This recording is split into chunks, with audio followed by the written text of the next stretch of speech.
What's going down, folks? You are now tuned into the Stitch Sham Show. I am one half of the crew, Sham Phoenix. And I am the other, Stitch Early. And we are here to celebrate a victory. Yes. Now, I know you probably seen stuff like on your feed and everything, on your multiple feeds and on your social media. Yeah. So one thing that stood out to me, and because we getting right into it. Yeah, might as well. You know what I'm saying? We got to get right into it. One thing that stood out to me is people were like, black people don't get so excited about Biden. Mm-hmm. And listen, and I was trying to tell people, look, it's not about being excited about Biden. It's about being excited about having somebody in the office that can read, got some sense. Yeah, nah, for sure. Has a little tiny, at least some type of hold on their family. And I think, and it has backing that they'll actually listen to. Yes.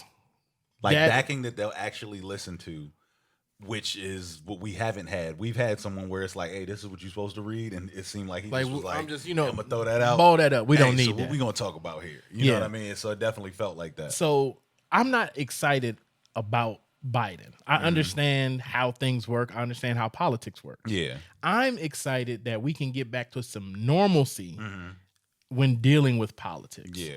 Right? And it's one of those things where it's like, we asked for someone who wasn't political, and now we see what that's like. Yeah. And you're like, you know what? We fully got that. Won't ask for that again. Yeah, we got that 1,000%. Give me a politician that lies secretly. Yeah. I don't want open lies. You know what I'm saying? I want the old hilarious. political secret lies. I want secret lies. Those ones I like. Nah, I feel you. You know what I mean? So I think the thing is, the reason why people are celebrating is because America took a drastic turn. Not extremely drastic in the way that some of the things that are happening never happened before, but just in a way that there was an awakening of how America really is and how we've seen America as African Americans. For sure. Kind of just came to light, and it's like, oh, police were beating you up, and you guys have been treated unfairly. We didn't know. We just thought that they put slavery in history books to fill pages. Yeah. Like, and so they could do something in February. Yeah, you know what I mean? So thanks. And then I think it was one of the first times I say in our generation where, like you said, we've seen racism and things like that from young, but it was one of the first times where the person who was running our government and our country was blatantly like, and because like presidents before him have allowed segregation and things like that. Yep. But they were covert. They were like, we're about the American people, and like behind closed doors. When we even had ones that were smart enough to go, I don't really rock with y'all, but to meet my agenda, I need to do X, Y, and Z. I need to do a little so I'm gonna go ahead and do that. If it's gonna do, if that mean I gotta meet with Martin Luther King and I gotta pass a couple bills to help y'all out, not a problem because it's gonna help me out in the end. Yeah, not this one. So that's the number one thing. Second thing to the election is people are like, Kamala Harris is not actually black. Let's be very, very clear. We all know that. We knew that about Barack Obama. She even said that she's part Asian. She's I don't know. She's a part Indian and Asian, her father's Jamaican. And she has Asian too. I think it might be. Yeah, she has Asian in her background too. So we all know that. But Kamala attended Howard University, which is an HBCU. She has mainly conducted herself in the black woman sphere, and she's a woman of color. If she get pulled over by somebody that don't like black people, she look black. And she's the first female vice president in office. Yes. It don't matter all of it. You guys, I think people are so, especially now, are so prone to get caught in the particulars. Yeah. That they miss the big picture. It's like, okay, we know Joe Biden ain't this, but the big picture is we got somebody with a little bit of common sense in the office. Even if it is how people will say the lesser of two evils, or whatever, it's the lesser. It's not the greater of the two. Yeah. You know what I mean? So even if you feel that way, in that regard, but like I said, I think the fact that knowing the people that he has around him, and it makes you confident. It makes you a little bit more confident. Whereas before you had someone who, even though we're in a democracy, seemed to run it more like a dictatorship. Yeah. Where it was like, no, I don't really care what y'all got to say. This is what I have to say. He ran through like that joint was like the turnaround was like the Jefferson School. Like that joint was in and out, in and out, in and out. It's crazy. Like, and I'm pretty sure that Biden's going to have to hire positions that were not being upheld, like things that were important to be upheld that were not being upheld. Then the third thing about this whole thing is this religious backlash that we're seeing. You don't got no African angels. South American angels. You don't got none? They coming to help Trump. Right. So it was just like, let's stop the clown show, folks. You know what I mean? Like, if we're going to use the power of God for something, let's use it to unify our country. Let's use it to help people. Let's use, if he's going to bestow power into an area, how about we satisfy some of these homeless and less fortunate people if we're going to use that power? Let's not use that power on somebody who gets out of office and will be just fine. Facts. Unless he get arrested. Unless it's all caved in on him. And even if still he's still gonna be fine. He'll be straight. He's gonna be straight. He's gonna be where Martha Stewart was. Yeah, he's gonna be up there in the Hamptons chilling. Exactly. He'll be okay. Sure. So if we're gonna use that type of power and that type of rhetoric, like let's make sure that we're. Man, that joint was funny, man. I don't know how to say. I don't want to say do it properly because I don't know. It just felt bad. For me, I go with the gut feeling. If it look bad and feel bad, most times it's not good. And I've been to church. I've heard tongues. Yeah, I've heard people that speak and things like that. When I watched that joint was pure comedy. It just didn't. It was just feel pure right. comedy to me, and I was just like, "Hold up, so that's what you doing?" Yeah. Yeah, especially when she got on the rhythm. When she got on the rhythm, and then the rhythm, like she was listening to the Future before she. Then the rhythm got African-like, and then she was like, "The African angels are coming." The African angels, the angels from Africa, angels from Africa, South America. I was like, the African angels been here. Like, come on, man. The African angels have been here, and y'all have been treating them like garbage. Facts. Let's be real. They were slaves too. Exactly. Like I don't want to hear that. Like it's just.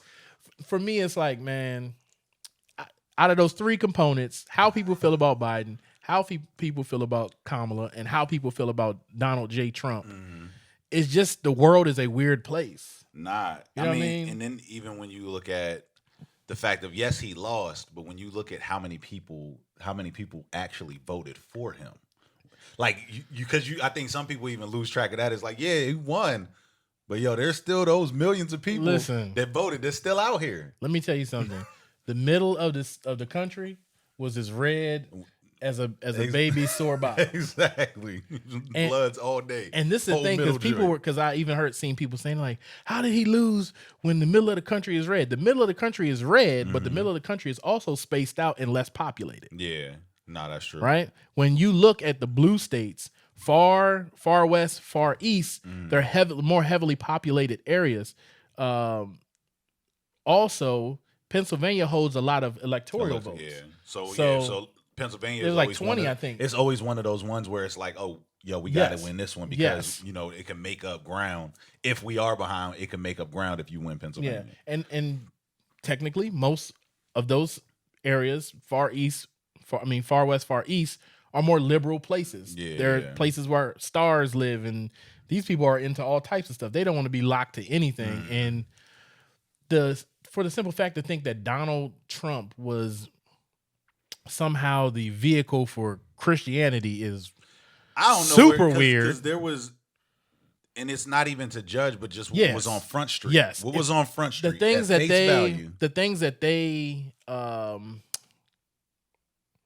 they value in church, like I'm not talking about like just your core your core value. Christian values that's in the Bible. He don't follow none of them gems was where he was like, if I had to like place a person with it, that wasn't the person that I was gonna go, oh, this person lines up with the things that you were saying should be lined up with. Yeah, it just and it makes me, and it's crazy because it makes me like even question your job as a spiritual advisor. Yeah, like, so this is who you hold up. This is who you're his advising? wife doesn't even want to touch his hand. Yo, After them joints, she be like, nah, I'm cool. Let's go, man. He be trying to rub her shoulder. She be like, nah, bro, like, I'm off of that. Get off. I'm off that right now. Yeah. And it's just like, and again, like you said, it's not trying to make it.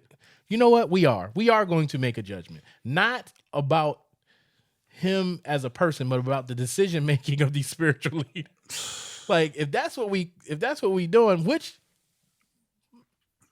based on the Bible wouldn't be a far-fetched thing, because you had some wild dudes in the Bible, but I just never got any spiritual feeling from Donald Trump. And it is, and also it's one of those things to, on the other side, it's like, of course, someone, whether they're spiritually advising you or not, they aren't the end all and be all to what you end up choosing to do. Yes. Whether you choose to follow with their, so it's not even to speak down on her in the sense of like, man, you wasn't teaching him the right things or anything like that. Yeah. But there's somewhere there's a disconnect. You'd be like, bro, I don't know what is going on. Somewhere there's a disconnect. And it always makes me wonder, like what are you really in it for?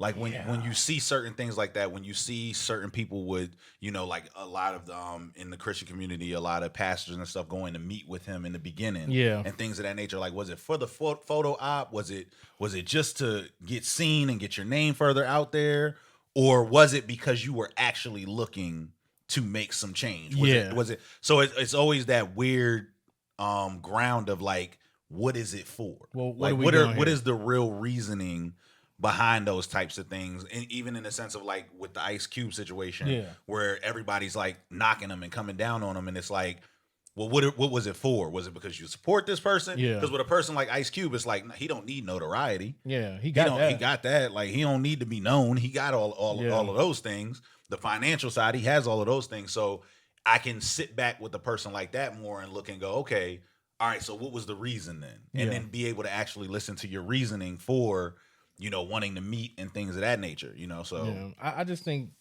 like I said, I feel like people might have been just a little slightly misinformed, because even like some of their complaints. So their complaints was Joe Biden and Kamala are going to give access to full scale abortion, like you know, when a baby is fully developed. Oh, okay, you know, things like that. I heard stuff about same-sex marriage, taxes, which is already happening.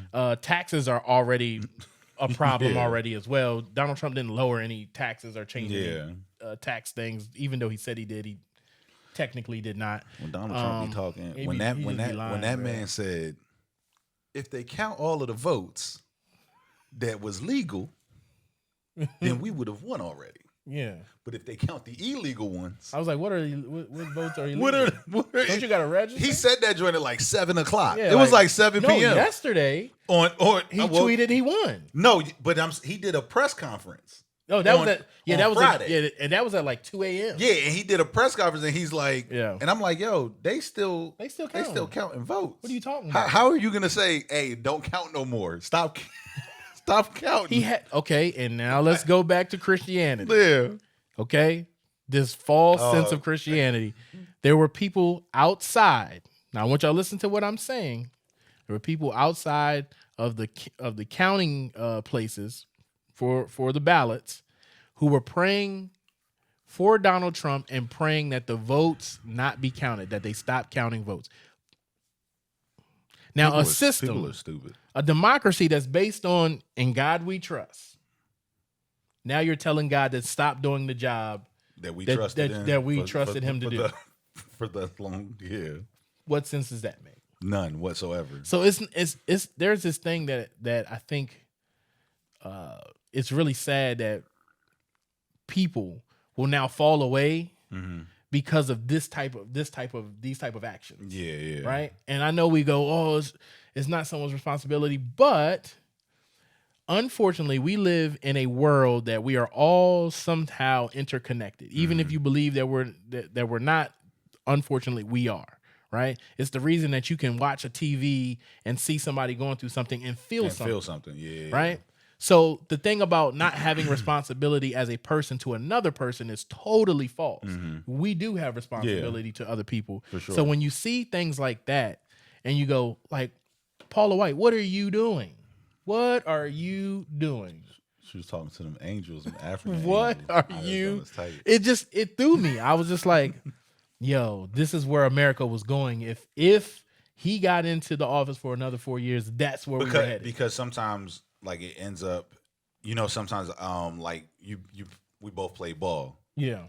You ever see the dude that come to play ball, but he don't really play ball. Yeah. He just, this is just his little Like, work. This is I'm workout. I'm just running, get some cardio. He's just trying to get some run. His jump shot is ugly. Yeah. Like you Got really no don't handles. You really don't want him on your team. He really just good for defense. Yeah. But he'll throw up a shot and make it. Yeah. And when he makes that shot, He in be his like, head, I'm on. he Kobe in his head. Yeah. And then he makes another one. Yeah. So now the shot that everyone else is looking at is like, this is the most horrible shot ever. He's pulling that joint with the most confidence. Yeah. And I think if Trump would have won, that's what ends up happening to a lot of these evangelicals and stuff that are like, we prayed for this and we talked to our African angels and they came through and they came through for Trump. Look at God. Like, you know what I mean? African angel? And the South American ones too. The South American angels. So she wanted Spanish and black angels. Spanish and black angels. White angels were not called at this Nah, I point. was like, no, she wanted my mom. I didn't even know. She wanted a Panamanian She wanted angel. a Panamanian angel. That's what she so wanted. No white angels for America no right now. No Cajun angels out this joint. They're not called at this moment. They're standing by. Yeah. That Trump would say. So in everything, so like yesterday, so I remember we had talked on Thursday, and like after I voted, like I saw a lot of people that were like, man, I'm just so anxious and I felt it. I did feel it. And for me, like once I tapped out. Once I voted, I tapped out. Yeah. Like I was like, because I know how easy it is to get sucked in. Yeah. And everyone I would talk, like when I talked to Antoine, it was like, oh, like I was with Antoine. We took the kids to go four-wheeling. And Antoine's like, man, they still ain't counting these votes yet. I was hurting me, bruh. And so for me, I literally tapped out. I didn't, unless I turned the TV on and it was right there. Was on. Then it was like, I'm not going on my phone. I don't want to see nothing. Like, I placed my vote. I will see what happens. And in my head, I was like, we not going to find out till like Monday, Tuesday. All I know is as soon as I voted, I looked to see if my number was counted. I was like, this number better move on this thing because I voted. Yeah, like, because I just did that. I just voted. Nah, yeah. So when I found out yesterday, on Saturday, when I found out, we were in D.C. Okay.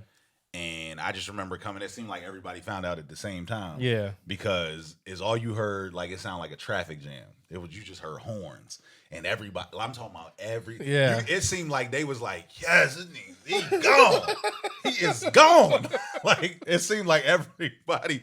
I felt that way. I'm talking about black, white, Spanish, Asian. That way, man. You never seen like so many people it was just people driving, honking, and everybody walking was just like, yeah. So it was like a coming together, like everybody was thinking the same thing. Yeah. At least there. But then I know there were probably other people that was tight. Yeah. Real tight. It's crazy because one, the United States broke the record for the most votes ever in any election. Yeah. And I really attribute that to what happened post George Floyd's the reaction to George Floyd. Yeah. Right? The world went into a place of almost kind of like revolution, right? Like there was a lot of protesting, there was a lot of rallies. And it brought a lot of people together. And a lot of those rallies across America, people were encouraging people to register to vote, right? And that, I believe, is what added to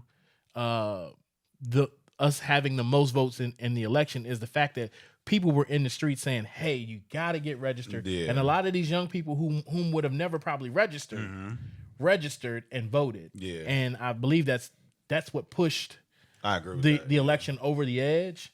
And he kind of, in a sense, like Trump like shot himself in the foot. He did. He shot himself in the foot.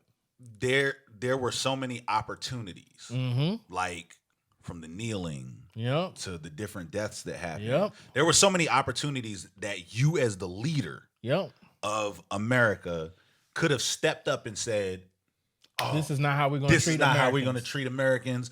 Yep. And kind of like when I say like Biden bodied his speech. Yeah, he did. Yo, that speech, he bodied that joint. You felt it, right? When I was listening to that, I was like, who wrote? Did he get Jay-Z to write that? Right. He was spitting them bars. He was kicking some bars. It sounded like he got Jay-Z, Lupe, and Black Thought in that joint and said, everybody. Hey, write this verse. Write this verse because I'm about to kill him with this hot 16. And so when I'm listening, and it's something that he said, he was like, even those that didn't vote for me, y'all are Americans too. Yeah.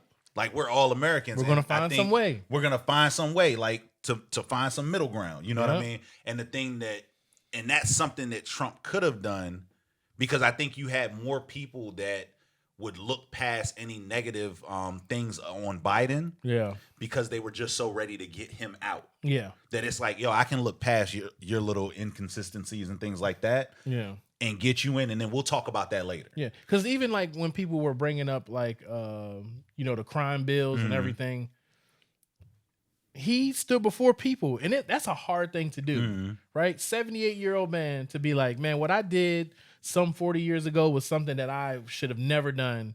If I had understood the ramifications of what were going on, I would have done it differently. That's a tough thing to do. Nah, for sure. Yeah, and especially when you're being. When I think it's different, like I think he could have saved himself a little bit by doing it earlier. Yeah. I do think that it does become harder when it is the lights on you. The lights is on you now. Yeah. And we asking you what you got to say about that, because you want my vote. Yeah. But I got uncles and nephews and you know what I'm saying, cousins and stuff that's in jail because of something that you passed. Yeah. And then also with Kamala, when people were like, well, she put black people in jail, I was like, well, her job was she was a prosecutor. Yeah. So what is her job? To prosecute. Her job ain't to lose. Because if she lost as a prosecutor, she had never been a senator. Yeah. Right? That she'd have never made the jump. So I think sometimes we have to put things into perspective. Just like I'm saying with this religious overtone of calling African angels to help somebody that wouldn't call African angels himself. I just want to see one. I just want to know what they look like. I want to know if they come down in kente cloth and like their wings are like they got nappy wings. Just be like, that sounds like a great place to eat. You know what I'm saying? Nappy wings. Let's go to Nappy Wings. You know what I'm saying? And they just play Nappy Roots all day. The whole time, but the chicken be all on point. So you know what I'm saying? Like all those things, and like I think because I'm a type of person to look at the entire playing field, I never get caught up in one thing. Just like I know people are probably gonna kill me for this. I'm not saying that Trump was all bad. He just had a horrible attitude about where he thought he stood in the world. No, 1,000%. And I think, like I say, like Trump is the embodiment. Like if white privilege had a face, it's him. It is Donald Trump. And unfortunately, it's orange. Yeah, orange. Yeah. But like white privilege sits behind that orange. Somebody said that if Donald Trump go to jail, they should do a documentary on it and call it "Orange is the New Black." I'm not going to agree with that, even though it's funny. So they call that your "Orange is the New Black." Yeah, so it's just those type of things. I'm looking forward to seeing. Exactly where things are going to go. And again, this is another thing that people have to realize, because people will criticize Joe Biden for this, just like they did Obama.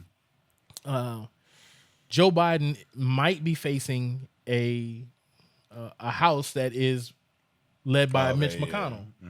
And if that's the case, then it might be hard to get some things done. Yeah. It could be 4 years of struggle for Joe Biden to try to pull some things off. So again, I hope that the country, that people understand the full scope of what's going on and how things are going to kind of unfold here. But I am glad that we got somebody that I feel like has some sense in the office. Yeah, that's it. Just some sense.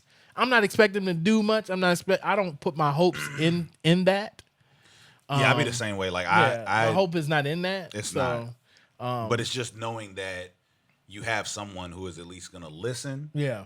And is all we can do is hope for the best. Yeah. Like that's all we can do is hope for the best. You know what I'm saying? But what we do know is that it can't be any worse than what we saw, you know what I mean? Like Biden won't be having anybody stand back and stand by. Yeah. You know what I mean? Or anything like that. So we definitely won't have no court cases with Stormy Daniels. Hopefully. Yeah, nah, not with Biden. Yeah. Nah. Jill look like him and Yeah, Joe like and Jill look like they all right. They straight. You know what I mean? Like they tough. So it's just, again, I'm really hopeful for where things are going to go. And I feel like if worse comes to worse, I feel like Kamala can do a good job as a leader. There's not a woman that I don't know that doesn't do a good job as a leader. Maybe one. Yeah, it's like one or two. But you know what I'm saying?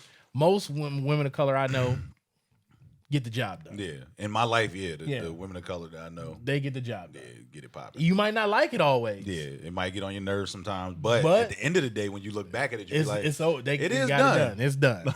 So that's really dope. And then like the other thing I seen was someone was like, they were calling Donald Trump a prophet because he his slogan was "Make America Great Again," and somebody was like, "Well, he destroyed it," and now we get to actually try to do that. Yeah, to actually try to do it. So that was really really funny for me. I was like, I don't. And then I agree with him being a prophet. A prophet, but okay. He's for profit. Yeah, he's definitely for that. He's for profit. All the way. The other joint that I had saw, and it was like when you had talked about her being like the first woman vice president. Mm-hmm. And it was in the interview. It was either the interview that Kanye did with was it the interview that he did with Joe Rogan? It might have been that interview, but I know somewhere he had talked about, and he was talking about like Black History, Black History Month, and you'll have to look up the quote yourself. I'll probably mess it up, but paraphrase. But it was basically saying like we should get rid of Black History Month, because basically like evening the playing field. Like there's no White History Month. There's no. So like we should abolish Black History Month. There should be no Black History Month. Because Black History Month should be all the time. And this is where I always say I wanted to see what you thought. A broken clock is right at least 2 times a day. Yeah. You know what I'm saying? Thank you, Jay-Z, once again. You know what I'm saying? Once again. Yeah. Even the garbage can gets a steak. Yeah. You know what I mean? So Kanye is very right about that. Do I think we should abolish it? No, I think we should find a way for it to be a mainstay in everyday life. And that was my thought. My thought was everyday education. Yeah, my thought was I understand taking away the context of, sometimes, oh man, Obama was the first Black president. Yeah. Such and such was the first Black to do this. This was the first Black person to do this. And I understand like the individuals that look at those things and go, well, why does it have to be the first Black or whatever? And how I looked at it is like if there was always an even playing field, you would never have that. That's why we don't ever say like, oh, the first white person to do X, Y, and Z, unless it's like, yo, this is the first white man to run the NAACP or something like that. Well, they did have that. Rachel Dolezal. Yeah, exactly. The first white woman. Exactly, but she identified. Yeah, as Black. So for me, it was one of those things to where I understand that point of it, but I feel if we have it and it's something that it has been stamped. Yeah. That's what it is. Cool. That's what it is. Let that be what it is. I think it's up to us as a race, as a society, as a culture to not just teach our kids and about that and put that into our kids on just in that month. Yeah. It's like, nah, it should be all the time. It should be Black history is all the time for us. You know what I mean? So it should be something that we continue to do, but I wouldn't erase that and say like, nah, don't do it at all. Yeah, that's crazy. What I mean? Because I think taking it fully away, it's like now there's no acknowledgement. Yep. Now that gives schools a reason to be like, oh, we don't got to talk about that. We don't got to talk about it at all. So it's like, even if the schools are going to talk about whatever they talk about in that time, it's up to us as parents to then go and further give further information on those types of things. Just like they tell the kids about Cinco de Mayo. And I'm pretty sure there's Spanish people that's like, yo, there's more to us than just Cinco de Mayo. Yeah. Like there's more to us than just that. Yeah. You know what I mean? I think like you said, it's up to the parents, it's up to the communities because schools are funded by property taxes. right? So if you're paying into your property tax, you have every right to ask for a change of curriculum for the students that live in that community. Yep. Especially if you feel like it's like if the curriculum is biased to white people, then say, hey, we want more stuff being taught throughout the year about these subjects, about these things, so that our kids can feel just as comfortable as your kids feel sitting listening to history the whole rest of the year. So yeah, I think that's a big thing. Like I said, I think Kanye sometimes he has a hard time with, he can shoot the gun but not always hit the can. You know what I mean? Like, exactly. Yeah. You know what I mean? Like, but he missed the can and hit a deer that was standing behind the can. You be like, yeah. Like I always take it as like Kanye does his brainstorming in public. Yeah. Like, so it's like we'll sit and go, all right, what we gonna talk about on this week? Okay, these are the things. This what I thought. This what you thought. But that would be like us starting the show and be like, what you want to talk? So we gonna talk about today is Stitch Sham Show. Like, what you think? You know what's crazy? What happened this week? The green beans was recalled. Oh no, but I don't really.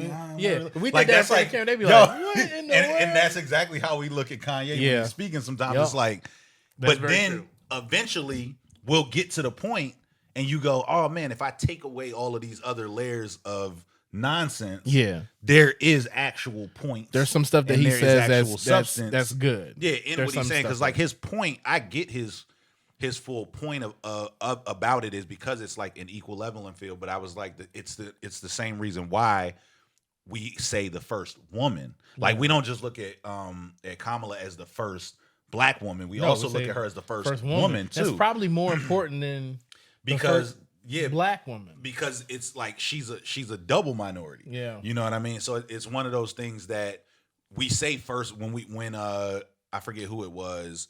The Spurs hired her as an assistant coach, Becky Hammon, and she was the first woman, or we had the first woman referee, and now they got a couple of them. Yeah, and they're gonna say that because anytime, if you look at the NBA in a sense as America, the NBA was a male-driven league, white male-driven, white male-driven league. Yep. So when you look at America was very much the same. Yeah, you know what I mean, and what the thing that built the NBA to be what it is now are the African American athletes, and people that are a part of it. Which, when you look at America, the thing that is driving America is the African Americans. That's all I'm trying to say out in these streets. You know what I mean? So when a woman then comes into that and now holds a position that was mostly ran by men, you're gonna say no, she was the first. You know what I mean? And it's because of that. So the same thing when something has been ran by whites and an African American comes in, I understand the want to acknowledge, like, that's the first dude. That's the first. Jackie Robinson, that's the first dude. He opened up that door for now others, like you said with her, she opened up doors for now others to find their way in. And now you have in the NFL, you have, different things. I think it's the 49ers has a woman on their staff. I think it is. Has a woman on the staff. Yeah, so it's like you have those different things, referees and things like that. It opens up doors. So I think you do have to acknowledge it, but it's up to the culture. It's up to women to push that to their daughters year round. It's up to us as African American men to push that to our kids year round, and not just say, "Oh, February's here. Time to learn about your heritage." Like, nah, we're saying it all the time. Yeah, we need to talk about it all the time. And I think like information is going to be key to the changing of the guard, and I think it's been the key to the changing of this guard. Especially with the switch in administrations that we're about to go through. It's the information that was given. It's the enlightenment of the world and the connection through the internet and social media and all of these things, bringing us closer together so that we can exchange the information so that we can make the changes. So I think we're really headed for something. Even though people are really doubtful about this administration and what they can do, I feel like they're going to put, if they don't do it, they will set the stage for the people who need to come along to do it, to do it. Because I think something like with Trump needed to happen for us to be able to see how it could go. Yes. And I really feel like if Trump were to be the one that continued the presidency, like we would be in worse jeopardy than we've been in. Yeah. And that was kind of smooth because when you think about successors in jeopardy, I think it was today, right? today, Alex Trebek. I think it was yesterday. Yeah, Alex Trebek, the longtime host of Jeopardy. Now, this is a thing that we have to talk. I think he was diagnosed a long time ago with cancer. He's been fighting this thing for a long period of time, and still shooting the show. Yeah, you know, so that's a testament to his fortitude and his dedication to Jeopardy. I know I used to watch Jeopardy all the time, not even on purpose. Like my babysitter, the babysitter, and it's just so crazy because the show is very iconic. Right? Everybody knows the. Everybody knows that. It's crazy, and like now in 2020, like what do you do with that show? Because him and Vanna for a long period of time. Like how you specifically put certain people with specific shows. Vanna? Nah, you're talking about Wheel of Fortune. No. Who's he had a female host too. He had a female co-host. I don't know her name. Yeah, I don't know her name on Jeopardy. I thought he had I can't think of. But Alex Trebek was the main focus of Jeopardy. Almost 1,000%. He was almost bigger than Jeopardy. Yeah, like it was like Alex Trebek was. If you were to turn Jeopardy on, it'd be somebody else. You'd be like, it's almost in a sense like now when you watch like Family Feud, or Wheel of Fortune, how Steve Harvey is like. Now for this generation, like Family Feud. If I turn on Family Feud and it was somebody else, I would be like, where's Steve at? Yeah, like, you know what I mean? Like I'm not saying Wheel of Fortune. Price is Right. Remember? Okay, yeah. Bob Barker was the dude for a long period of time. When you said Vanna, it was Wheel of Fortune. Yeah, that's Wheel of Fortune. Yeah. Bob Barker used to be the dude for Price is Right, and then is it Dana Carey? Before him, it was he had the show. Ohio. What's the? Nah, it's not. It's. Man, he had a show. I just know the show at the end of it. They say Ohio. Drew Carey. Drew Carey was the replacement for Bob Barker, and it took a while for that. So like I'm thinking to myself, like, who are they going to like? Who can Alex Trebek? Yeah, I don't know who could do Jeopardy. It's hard because his voice is synonymous with question asking, reading of the. He had like a dry humor. Yeah, it was just. I think it's going to be more difficult. I personally think they're going to cancel the show. I hope not, but they might because finding a guy like that, like him, is going to be hard. Because I think either they would have to try to find someone close or go a different direction. Yeah, like find someone that's not. Yeah, that's going to be the opposite of him to where you're not finding someone who's trying to like compete with his spot. It's like, nah. You know what I mean? Like, I think they may have to do that in order to keep it going. Because anytime I think about, I don't even like. I see the board, and I see Alex Trebek behind that podium, and then like that's it. The contestants is the contestants. Yeah, I don't care about the contestants. Nobody cares about the contestants. Nobody cares. Like, but you know, Alex Trebek is don't that know how to guy. spell that joint, but yeah, Alex Trebek. Yeah. And then another person I had told you, I think it was late in the week. I want to say it might have been Wednesday, Thursday, Friday, sometime around then. I remember seeing it, and then it kind of started bubbling. I seen more people talk about it, but it's a rapper by the name of King Von, and I'm not big into his music, but I think I learned about him probably like last year. Okay, I remember seeing like an interview because I forget who he was with or how he came into the industry, but I know he had just released some music with Fabio. And so when I saw it, it was one of those things to where it was like, man, like not again, like in the sense of like what Pop Smoke and who else? XXX. Yeah, like it's just the same type of thing. Yeah, and it was like, man, like again, you know what I mean, that type of thing. Because I think he had like, from what they're saying, he allegedly had like a beef with someone, and there was something that went down with him and the police. Yeah. At some spot, and so it started. I started thinking just about like all in hip hop, just in general. Like we've had a lot of deaths in hip hop, just from I remember when I was young. You know what I mean? Big L. You know what I mean? People like that. And this is a little bit different in the sense of when it's had me thinking about sometimes like the energy that you can put out in your music, and how sometimes that energy, even when you're not in that energy, like you know what I mean, like when you put a certain energy out there, and then it's not saying that anything should happen to you because you put an energy, but when you put that out there, and then you might not be in that mode right now, but someone else might be. Yeah. You know what I mean? And that comes back, and it's one of those things that kind of sucks to see it. It seems just like a cycle. Yeah. It's like, oh man, one dies and then another one, and then I'm rapping that way, boom, another one, and it's like over and over again. It's like, it seems like one of those endless type cycles. It's you know what I mean? Like, even like when you think about like when we were growing up, the guys who that kind of did that on a regular basis, like the Beanie Siegels, we saw the trouble that they had after that. Facts. Even like DMX. DMX energy wasn't so much like pull up right now. It was more like, this is how I used to act. Yeah. And what he's been through. It was more like that type his of life. But the energy still, I felt like, brought problems to his life. Where you can look at other rappers, like you could look at a Jay. When Jay was rapping like that. Yep. You saw with the situation. So I think as people start to realize, like, that energy will play itself back on you somehow. I believe that our people have to get out of that.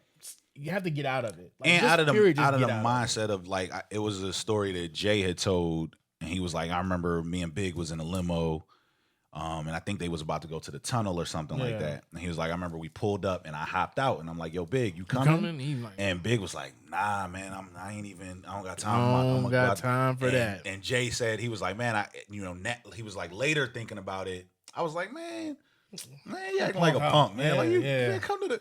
And he's like, then once I like matured and was like, oh, I see where he was going. It's like, nah, like I don't put myself in situations that I know might go left. Yep. Like, I would rather not put myself in the situation or put myself around it. You know, Prodigy talked about, God bless the rest of the day, you know what I mean? But Prodigy had talked about when he went to jail. And he was like, he knew because of how he spoke on record. I gotta live up to it. He was like, I know that there's gonna be someone to test me on this. To see, I wonder if he the dude that he say he is. Yeah, and I think that's the thing, like, especially for our, like, at this point. And he was 20, I want to say like between 21 and 25. Yeah, he was young. It's just, he was young. And I think he had 3 kids. Like, at this point, it's just not, like, the world isn't leaning towards that. It's not necessary to be that way. Nah, facts. You know what I mean? Like, for a while, how we were portrayed in the public was that. So a lot of people felt the need to match that, because that was the only way that you would receive residual income is to play this part. You gotta, it's a part, and that's the thing. Like, eventually that's gonna catch up to you. Yeah. Like, eventually, and that's whether you are the real person or you're not, because from the things that I know about King Von, just from interviews and things like that, the person he rapped about was the person who he was. Yeah. Whereas you have the opposite side of that, like a 6ix9ine. Yeah, that's not who it wasn't him at all, and it still caught up to him. Yeah, it caught up to him. You know what I mean? So on either ends of the spectrum, and at some point, especially the guys who are closely, connected in music with these guys, at some point you would hope that somebody would like, and especially like a person like rein them in, like a person like Fabio, who is popping and who's out here and is doing his thing, who was connected to Von and connected to Pop Smoke. Yeah. You know what I mean? Like, these are, and so the hopes, when you see stuff like that, for me, I'd be like, man, I hope you like look at this. Yeah. And take something from it, and not like, yo, let me keep going down this path. Yeah. Cause even for myself, I mean, like, now I'm 36, I wouldn't rap about that stuff anyway. Yeah. I'm not involved in anything like that. But for me, it's always been a thing of, I understand that. I understand how much my words mean. Once they're released from my mouth, I can't take them back. Nah. I can't do anything about how people perceive them. Like, it's out there. Yeah. And I think some of these guys don't have that perspective just yet. It's like, well, if this is what I need to do to make money, then this is what I need to say. But if that's going to stop you from making money, at some point in time, you're not going to make any money. Because if something happens, now you can't do anything. Because now they're going to release King Von's album, right? And King Von is probably taking some money up front that he's not going to be able to pay back now. And now he's going to die. He has died, and the record label's going to make money off your album, and all your loved ones that you were working so hard for are not going to see any of that. Not going to see the residual, the residuals of you, becoming, becoming successful and actually being able to do something in that. Yeah. And so the hopes is always and because you actually see, and be a part of that success, and be a part of your future. And I think music that be the part that sucks, and that you see it, like, even when you think about like a Biggie, like what you were just saying, like once you release words, Pac dies, and then Who Shot Ya comes out. Yeah. From what they say, Who Shot Ya is not about Pac. Yeah. But the perception. Yeah. Once you release words, now it's up to different people to take it however they want it. And I think it's the same thing, even tying them back into like what we talk about with Trump. Trump might not know who the Proud Boys are. He may have had no clue who these guys are. But when a person says, stand back and stand by, now, those words to someone else is now perceived by, hey, let's get the weapons ready. And we just gonna wait for his word. Right. And then they start murking people, and he's like, well, I didn't tell him to kill anybody. Exactly. Well, you kind of did. But you kind of did. So it's one of those things that, where my hopes is that a lot of these guys realize, like, your words mean something. Yeah. You know what I'm saying? Yeah. Your words actually mean something, you know what I mean? And I know it's a whole different lifestyle, you know what I mean? Especially that they're living. And, a lot of these guys are guys that was street dudes that's now rappers. Mm-hmm. So they rapping about their lives, and things like that. But there's so many examples in front of you from even ones that are alive. Like Bobby Shmurda is still here. Yeah. Max B is still here. Yeah. But they're locked up because of things they said. The real life coming into the business. Well, I think that's kind of been like the whole highlight of this show is our personal responsibility, our civic duty to the world and the people around us and our community around us.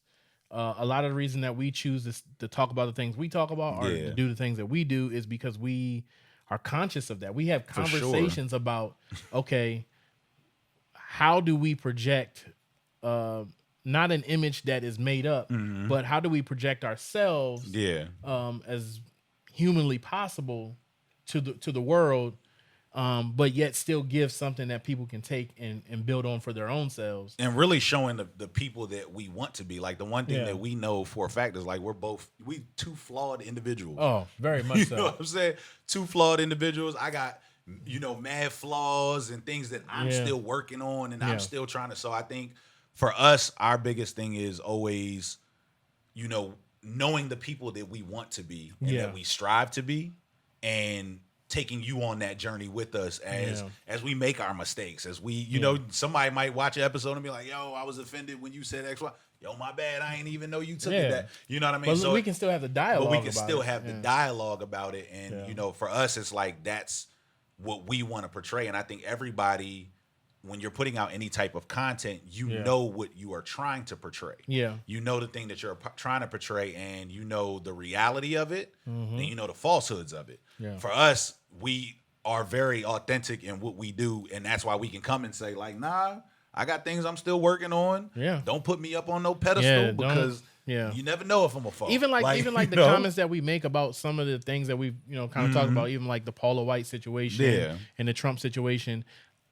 I'm not saying any of these people are a lost cause. I'm just saying that at the moment that things are happening, like we got, again, like just like with King Von, you got to be mindful of the things you're saying and doing because the world is now sucked in. We've been conjoined through internet and things like that. I can know what's going on in Africa in real time. Like right now. Like while she's calling for African angels, I can find some thing on my phone and be like, oh, in Africa right now, somebody is selling fruit or riding a truck or walking there with their children. Like I can see things in real time, so I can take in information in real time without actually having a full explanation of what it meant or comprehension of what it meant or full understanding, and that can cause a lot of problems. And now people and it's like you said, it's readily available. Yeah, it's readily available. When I think with Pop Smoke, it's like the fact that someone knew, oh, they're gonna be here at this time and this. Yeah. Like it's readily available. Where in the 90s, man, you had to really to bump work. into somebody. You had to bump in or really work to find out get that information. Now I can just look at your location on your Instagram. I follow you on IG. You be like, I'm in Miami right now. All right, bet. Let me see, Miami. Exactly. I'll look in the back. I see a building. Oh, that building is and that's so and so building. Son. Oh, I know where. I'm gonna look and see where that's at. And I'm gonna find where that's what at. area you in. Yeah, so it's one of those things of just being more cautious. You know what I mean? Just more cautious with, the words that we use, and not necessarily telling anybody how to live. You're gonna do what you do regardless. But just make sure that you think about your platform that you're on. Because us we get in the uproar about others killing us, like we can't do that to ourselves. Like, and I think that's where my mind goes to it too, is like, man, we can't do it to us. Yeah. Like, let us not be the reason that we not here. Yeah. You know what I mean? So it's just super crazy. And again, just make sure you're just mindful of how you conduct yourself, because as much as we like to say that it's not anyone's business, or it's not this, or it's not that, we do have a somewhat of a personal responsibility to the world and the people around us. And I think sometimes we just kind of take that for granted, because sometimes it might just feel like a little bit too much pressure, but it's a reality. Yeah. And we've seen that this week with the election.